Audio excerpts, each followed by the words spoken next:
అనిపించలేదు మాకు, ఏదో సరదాగా అలా కిందికి దిగేసింది, ఏదో యాక్టింగ్ చేస్తున్నట్టు అనిపించింది మాకైతే. లేదు, నేను కిందకు స్లోగా పెట్టాను కింద, అంటే అంత ప్రేమతో పెట్టారు తెలిసిన okay bro worst situation first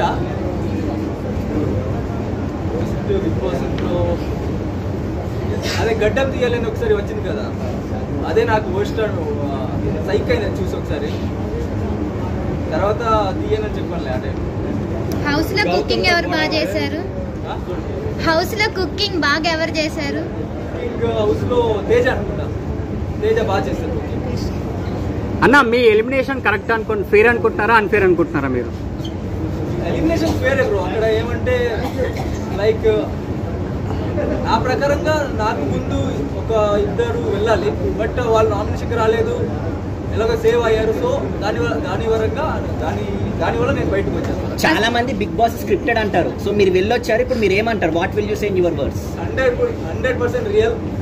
Bigg Boss లో స్క్రిప్టెడ్ అనేది ఎందుకు వస్తుంది నాకు అర్థం కాలేదు, బట్ అది 100% రియల్. అక్కడ టెలికాస్ట్ ఏమవుతుందో నాకు తెలీదు, బట్ అక్కడ జరిగేది అయితే 100%. మణికంఠ గేమ్ మణికంఠ నాకు మణికంఠ చాలా ఫన్నీ పర్సన్ అనిపిస్తుంది. అంటే చాలా జోవియల్ పర్సన్, మంచిగా జోక్ చేస్తుంటారు. ఆ టైంలో నేను అర్థం చేసుకోలేదు స్టార్టింగ్లో మణికంఠని, లైక్ ఎందుకు ఏడుస్తున్నారు, ఎందుకు ఏడుస్తున్నారు అర్థం కాలేదు ఆ టైంలో. బట్ తర్వాత మణికంఠ కూడా ఓకే, వాళ్ళకి వాళ్ళ ప్రాబ్లం ఉంటుందిలే, అర్థమైంది. మణికంఠ యాక్చువల్లీ మంచిగా ఉంటుంది. సగానికి పైగా ఇప్పుడు 80% 40% ఎంతమంది చూస్తున్నారో సగానికి పైగా బిగ్ బాస్ కూడా మానేశారంటున్నారు.